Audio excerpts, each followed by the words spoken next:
Hello and welcome here to another TalkFCB podcast. And I've got a very interesting podcast for you today, guys. Going to be talking about the top three Barcelona youngsters, the guys who are the real talent and the promise, and the ones that we may well see in Barcelona's first team in the very near future. So there's a couple of guys before I start off who just sort of missed the cut. I've got to narrow it down to the top three. So obviously there's going to be some guys who've got loads of talent who just miss out. Some of those, Adama just missed out. He's a brilliant young lad, very, very strong, very, very agile, brilliant on the ball. He'll have a good season, I'm sure, in Barcelona B, and we may well see him in the first team in the near future as well. Deulofeu, of course, gone out on loan to Sevilla, still expecting big things from him, even though Lucho, isn't entirely happy with him at the moment, but I'm sure that if he comes back and he proves himself and he works hard, that he can go on and again achieve very, very big things. The likes of Grimaldo, Alen Halilovic, even possibly people like Frank Banyak, Jordi Masip, interesting players, very, very technical players.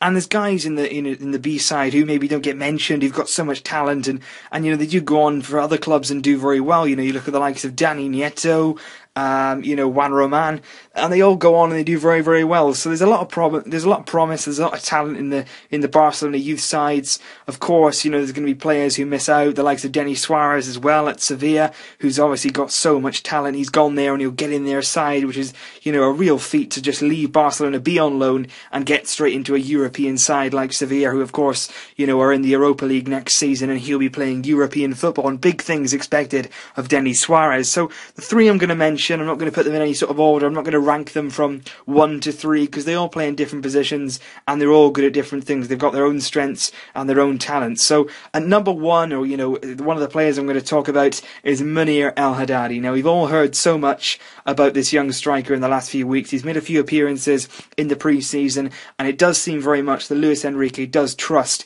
in this young man, and that's great to see, that a manager can put his trust into the youngsters, can really believe in them to go and take the stage by itself, have the confidence to go out there and do very well.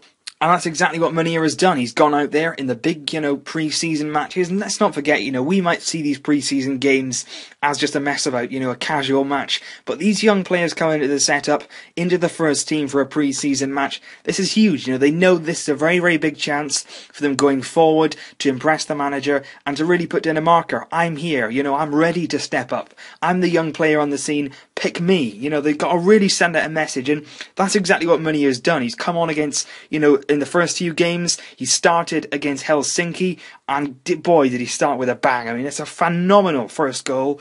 A volley, just takes out the air, links up with Iniesta well, puts it into the back of the net, finishes off another one, so he's got 2 goals there. And then the big one. Last night was a really big game for Munir, coming off the bench. He didn't start the game, coming off the bench in the Camp Nou.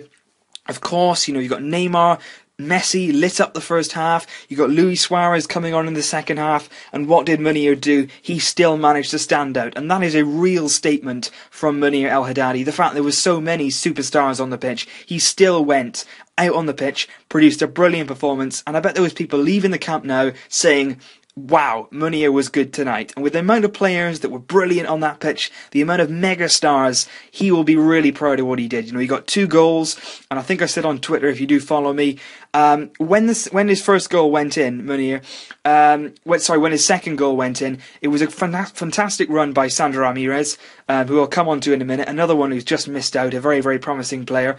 Pulled back from Sandro Ramirez, and the finish from Munir was outstanding. I actually thought there was Luis Suarez, and that is a brilliant compliment for Munir. What he did was he took it in his stride. It was a very, very forceful finish, but he managed to keep it low. The technique was good, and it was deadly. And when you've got that player who can just score goals, who's got a knack of being in the right place at the right time, and he's got the finishing ability. And Munir does look as though he's that kind of character. He can get a goal. He knows where, he's very, very good in his attacking positioning. He's very, very good when he gets into the box. His control is good, and he's got all the right signs. And I'm very, very excited about this young man, and I would love to see him get some minutes in La Liga and the Copa del Rey in the first team this season. Now we move on to another man who I thought impressed very much last night. He came on again as a substitute.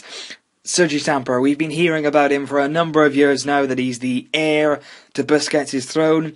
He's even been nicknamed the Spanish Pirlo, which is, again, an incredible compliment. He plays deep, he plays in that holding role, but he's got a bit of flair about him. He is like Busquets in the aspect that he is very, very good defensively, he's very, very strong, but he has got that technical side. He can turn on the tricks, he can turn on the close control, and you saw last night there was a magic moment where he had it close to the touchline, Samper, and he just skipped past the defender like he wasn't even there. Drop of the shoulder, quick shift in control, change of direction, and he's away.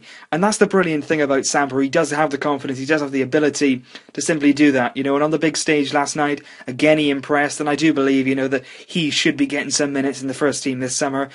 He's got a few in pre-season, and I would love it if he did get some minutes during the season, because the likes of Alex Song, we hope, is going. Mascherano, of course, can play defensive midfield, but it would be nice in the Copa del Rey to see somebody like Samper given an opportunity, because if they can get a run in the side, and if they can get some confidence going, this is a man who can make a real impact, because he has got that quality. You can see it. He doesn't have to have a lot of appearances. He doesn't have to play a lot of minutes. You don't have to see an awful lot of him. What you do see when he does play is the ability and the confidence to be able to do these things on the pitch, and he is that good. I think he's got really, really good talent about him. He's got a good head on his shoulders as well. He doesn't seem, a very cocky. He's confident but not cocky. He's got a good attitude about him, and he's always striving to improve. He's been in the B team now for a number of years without any real first team appearances. So hopefully now he can make that step up, and that's the most important thing when you're his age, so hopefully he can do that in the coming season. And the final player, and last but certainly not least, is Alen Halilovic. Now, Halilovic joined us in the summer, of course, a very, very low transfer fee, which I'm absolutely sure will go on to be an absolute steal for this young lad. A young Croatian, we've obviously seen the success of Rakitic. He played brilliantly last night as well, and this guy is looking to follow not only in his footsteps, but other really, really great players. I mean, this guy could go on and become one of the great midfielders. I'm not building him up, I'm just saying he's got the potential. It's all there, you can see it. When you watch him play, he's so young, still learning the game. He's so small, so slight. But when he goes out on the pitch, he's a giant. He's a giant on the pitch. Because what he does, he gets the ball, and you try and get him off that ball. He'll dribble around you, he'll hold you off, he'll sidestep you, he'll get away with his acceleration. He's got everything you need. He's absolutely brilliant. Every time I've watched him, I've just sat there and I've thought, this guy he's got something. He's got that thing about him. He's got the flair you need to be one of those real good creative midfield players. And Alen Halilovic will continue to impress throughout the season. In the B-side this year, I'm sure if he has a very, very good season, I am absolutely sure that next season we will see him in the first team, because he's got that much potential. We got him in. There was a lot of other clubs interested, and you can certainly see why. And Alen Halilovic is a man who will be able to take the pressure. He's been playing for Croatia already. At the age he's at, playing for Croatia, that's certainly no mean feat. And I think he's got so much quality and so much potential. I just hope they manage to get it out of him. I hope they manage him right, I hope they develop him right, and I'm very, very sure that this guy will go on to be very, very big. And I'm certainly hoping that that's the case, because he looks a great talent. So the three we've mentioned: Munir El Haddadi, a fantastic young forward, hoping he gets some game time. Sergi Samper, a defensive midfielder, a silky midfielder at the same time, though, hoping he gets some minutes. And Alen Halilovic, I'm sure, will play a very, very big part in Barcelona B this season, and we're hoping to see him promoted next summer to the first team. So this season for these players, it's all about getting some minutes, getting some game time, and hopefully that can happen, because there's some really great potential here, and you just need to unlock it, and that's what we need to do at Barcelona. Luis Enrique is a great manager for promoting youth. He's a good manager for putting his confidence in youngsters, and I hope he does that again. So thanks for watching this video, guys. As I said, some people I have left out today, but the top three, that is my top three young prospects of Barcelona. I hope you enjoyed it. If you did, please give this video a like. It really means a lot to me. And thanks so much as well for the amount of subscribers we've got going on this channel now. It's becoming really, really brilliant to be involved in, and thanks to you all for watching. So if you are new, please subscribe. If you're not, please give this video a like, and of course comment your views below and what you'd like to see in the next podcast. Make sure you put that down below as well. So thanks for watching, guys. As always, please like, comment and subscribe, and I'll see you very soon in the next podcast.